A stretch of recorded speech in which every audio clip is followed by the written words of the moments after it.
أعوذ بالله من الشيطان الرجيم بسم الله الرحمن الرحيم رب اشرح لي صدري ويسر لي أمري واحلل عقدة من لساني يفقهوا قولي رب زدني علما اللهم فقهنا في الدين آمين اللهم صل على محمد وعلى آل محمد۔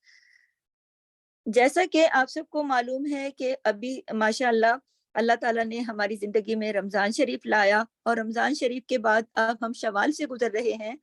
تو جیسا کہ رمضان شریف کی عبادات کے بعد اب شوال کے مہینے کی بھی اہمیت ہے، فضیلت ہے، تو آج انشاءاللہ تعالیٰ میں شوال کے روزوں کی اہمیت اور فضیلت پر آپ سے بات کروں گی۔ تو شوال کے روزوں کی اہمیت اور فضیلت کے بارے میں یہ ہے کہ آپ جیسے کہ آپ سب سوچ رہے ہوں گے کہ شوال کے روزوں کی اہمیت اور فضیلت کیا ہے، یہ روزے کیسے رکھے جاتے ہیں، ان کا طریقہ کار کیا ہے، ان کی نیت کیسے کرنی ہے۔ تو یہ سارے سوالات جو ہیں انشاءاللہ تعالیٰ آپ کو ہمارے اس لیکچر سے آپ کو جواب مل جائیں گے۔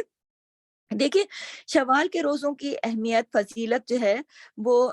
اس کے لیے چند بہت ضروری جو اہم مسائل ہیں اس پہ بات کرتے ہوئے آگے چلتی ہوں کہ جیسا کہ ابھی میں نے کہا نا کہ رمضان المبارک ابھی ابھی ہم سے جدا ہوا ہے۔ اب ہمارے دل کی کیفیت ہے نا کہ رمضان شریف کے جانے کے بعد کیسی کیفیت ہے ہماری کہ کاش ہمیں دوبارہ رمضان المبارک جلد سے جلد نصیب ہو، اللہ تعالیٰ ہمیں اتنی ہمت طاقت قوت دے کہ ہم دوبارہ رمضان کو پائیں اور اپنی ساری عبادات کریں اور رمضان شریف کے روزے رکھیں۔ تو یہ ہر مومن مسلمان کی جیسا کہ خواہش ہے۔ تو اور اس سلسلے میں دیکھیں کہ ہم اور آپ دعائیں بھی کرتے ہیں کہ اللہ پاک اگلا رمضان ہماری زندگی میں ہمیں نصیب کرے اور صحت تندرستی کے ساتھ۔ تو دیکھیے کہ رمضان المبارک کے بعد شوال کے روزے جو ہیں ان کو رکھنے کی بھی بہت زیادہ اہمیت اور اجر و ثواب ہے۔ وہ سب لوگ، ہم سب لوگ جو کہ رمضان شریف کے جانے کے بعد ہم یہ سب دعائیں کر رہے ہیں، تو ہمیں اس بات کو بالکل اپنے ذہن میں رکھنا چاہیے کہ شوال کے روزوں کی بھی بہت زیادہ اہمیت، فضیلت، بہت زیادہ اجر و ثواب ہے۔ اور ان روزوں کی فضیلت جو ہے اس سلسلے میں احادیث میں اس کا تذکرہ ہے، مسلم شریف میں ہے، ابن ماجہ میں ہے، ابو داؤد میں ہے، حدیث موجود ہے۔ نبی اکرم صلی اللہ علیہ وسلم نے ارشاد فرمایا کہ جس نے رمضان کے روزے رکھے پھر اس کے بعد شوال کے 6 روزے رکھے تو گویا اس نے پورے سال کے روزے رکھے۔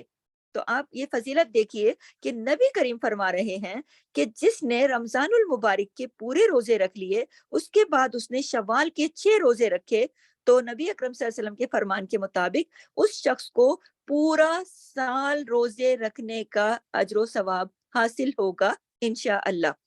تو اس حدیث مبارکہ کے پیش نظر ہمیں چاہیے کہ ہمیں ان روزوں کو بالکل نظر انداز نہیں کرنا چاہیے، بلکہ ان روزوں کو ہر صورت میں ہمیں رکھنا چاہیے، اور یہ خوبصورت اور نادر موقع ہمیں ہاتھ سے نہیں جانے دینا چاہیے۔ کیونکہ دیکھیے ابھی رمضان گزرا ہے، ہماری عادت بنی ہوئی ہے روزے رکھنے کی وجہ سے، ہمیں بالکل ہم آسانی سے رکھ سکتے ہیں، اور ہمارے لیے یہ 6 روزے رکھنا بھی انشاءاللہ تعالی مشکل نہیں ہوگا۔ اب یہ ہے کہ یہ روزے کیسے رکھنے ہیں۔ دیکھیں، اس سلسلے میں بعض لوگ یہ سمجھتے ہیں کہ 6 روزے ہیں تو لگاتار رکھنے ہوں گے، ایسا کچھ نہیں ہے، لگاتار رکھنے کی کوئی ضرورت نہیں ہے۔ دیکھیں، یکم شوال ہوتا ہے نا، جو عید کا دن ہوتا ہے، اس دن تو روزہ نہیں رکھتے، ٹھیک ہے۔ یکم شوال کے بعد یعنی شوال کے پورے مہینے میں، دیکھیں پورا مہینہ آپ کے پاس ہے، پورے مہینے میں جس دن چاہیں جب چاہیں آپ یہ روزے رکھ سکتے ہیں ایک ایک کر کے۔ یعنی چاہیں تو شوال کے جو شروع کے 10 دن ہیں اس میں سے ایک آدھ دن رکھ لیں، 2 دن رکھ لیں، یا پورے 6 کے 6 رکھ لیں، یا درمیان میں رکھ لیں، یا پھر چاہیں تو آخری کے جو 10 دن ہیں ان میں رکھ لیں۔ یعنی عید کے دن کے علاوہ پورے شوال کے مہینے میں جب چاہیں یہ روزے رکھیں، مکمل کریں، اور انشاءاللہ تعالی اللہ تعالیٰ کی طرف سے فضیلت، اہمیت اور اجر و ثواب بے انتہا حاصل ہوگا۔ تو دیکھیں، اسی سلسلے میں یہ بھی عرض کرتی چلوں کہ یہ روزے، دوبارہ عرض ہے کہ مسلسل رکھنے کی کوئی شرط نہیں ہے کہیں پر بھی، کسی بھی ہمارے جیسے نبی کریم کی حدیث میں نے آپ کو سنائی، تو اس میں یہ شرط نہیں ہے کہ آپ اکٹھے 6 روزے رکھیں گے تو ہی فضیلت ہوگی، ایسا نہیں ہے، بلکہ ایسا ہے کہ جب آپ چاہیں تو روزہ رکھیں پورے شوال کے مہینے میں، چاہیں تو ایک ایک کر کے رکھ لیں، چاہیں تو ایک رکھ لیا، 4 دن چھوڑ دیا، 2 دن بیچ میں وقفہ کر لیا، پھر ایک رکھ لیا، پھر 1-2 دن وقفہ کر لیا، پھر رکھ لیا۔ یعنی کہ چاہیں تو آپ چھوڑ چھوڑ کر رکھیں، وقفہ کر کر کے رکھیں، چاہیں تو لگاتار رکھیں، یہ آپ کی اپنی مرضی پر ڈیپینڈ کرتا ہے، اور آپ کی اپنی سہولت پر ڈیپینڈ کرتا ہے، جس طرح آپ کو اچھا لگے، جس طرح آپ کو سہولت ہو، چاہیں تو ایک ساتھ اور چاہیں تو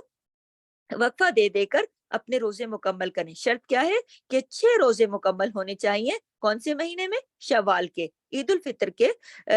جیسے عید الفطر کا دن گزرا اور یہ جو پورا مہینہ ہے یہ شوال کا مہینہ ہے، تو اس پورے مہینے میں ہمارے پاس، آپ کے پاس پورے 30 دن ہیں، جو بھی ہمارے جتنے دن ہیں اس پورے مہینے کے، اس میں 6 روزے ہم نے اسی کے اندر اندر مکمل کرنے ہیں۔ اس میں مسلسل رکھنا شرط نہیں ہے، مسلسل نہ رکھنا یا رکھنا یہ سب آپ کے اپنے اختیار میں، تو جیسے آپ کو چاہیں اس سہولت کے مطابق رکھیں۔ دوسری بات یہ ہے کہ دیکھیں ان روزوں کی نیت کا طریقہ بھی آپ سے عرض کرتی چلوں کہ نیت دراصل جو ہے وہ دل کے ارادے کا نام ہے۔ دل کا پختہ ارادہ ہی نیت ہے۔ جب آپ نے دل میں روزہ رکھنے کا ارادہ کر لیا، تو پھر آپ نے اس سلسلے میں اگر سحری کر لی، روزہ آپ نے رکھ لیا، تو اگر آپ سے کوئی پوچھے گا تو آپ کے دل میں یہی ہے نا کہ آپ شوال کا روزہ رکھ رہی ہیں اور نفلی روزہ رکھ رہی ہیں، تو اصل میں یہی نیت ہے، کیونکہ نیت جو ہے وہ دل کے پکے پختہ ارادے کا نام ہے۔ تو آپ نے دل میں پکا پختہ ارادہ کیا اور روزہ رکھا، بس یہی اس کی نیت ہے، ٹھیک ہے؟ اور یہ روزے ضرور رکھنے چاہیے۔ دیکھیے اللہ پاک ہم سب کو توفیق دے اور اللہ تعالی ہم سب کو ہمت طاقت قوت دے، کیونکہ دیکھیں رمضان المبارک کے روزوں کی بہت اہمیت ہے، لیکن جیسا کہ حدیث مبارکہ سے میں نے آپ کو بتایا کہ نبی اکرم نے فرمایا کہ رمضان کے پورے روزے رکھنے کے بعد اگر کسی مسلمان نے اس ماہ شوال میں 6 روزے مکمل کر لیے تو گویا اس نے پورا سال روزے کی حالت میں گزارا، پورے سال کے روزوں کا اجر و ثواب انشاءاللہ تعالی اس کے نامہ اعمال میں لکھ دیا جائے گا۔ تو یہ کتنی بڑی سعادت کی بات ہے اور کتنی بڑی کتنا بہترین اجر و ثواب ہے کہ جو میرے نبی نے ارشاد فرمایا۔ تو آپ دیکھیے کہ دعا کیجئے اور کوشش کیجئے کہ دیکھیے کہ ہم نے ماہ رمضان کے بھی تو 30 روزے رکھے ہیں نا، تو اللہ تعالیٰ نے ہماری اس میں بھی مدد کی، تو آپ اللہ سے دعا کریں کہ اور اللہ تعالیٰ ہمارے لیے آسانی فرمائے۔ آپ مسلسل دعا کریں، اپنی نیت کریں، نیت پکی کریں، ارادہ بنائیں کہ اللہ جیسے تو نے ہمیں رمضان کے پورے 30 روزے رکھنے کی ہمت طاقت قوت دی، اسی طرح شوال کے 6 روزے بھی ہمیں رکھنے کی ہمت طاقت قوت عطا فرما۔ اور اس خوشی کے ساتھ اور یہ سوچتے ہوئے کہ یہ روزے اگر ہم نے 6 رکھ لیے تو ہمیں پورے سال کے روزوں کا اجر انشاءاللہ تعالی اللہ پاک عطا فرمائیں گے اپنی رحمت اور اپنے کرم سے۔ اور میں دعا کرتی ہوں کہ اللہ تعالیٰ آپ کو اور مجھے شوال کے یہ روزے بھی رکھنے کی ہمت طاقت قوت سعادت عطا فرمائے۔ آمین ثم آمین۔ سبحانک اللہم و بحمدک، نشہد ان لا الہ الا انت، نستغفرک و نتوب الیک۔ السلام علیکم ورحمۃ اللہ وبرکاتہ۔ جزاک اللہ خیر۔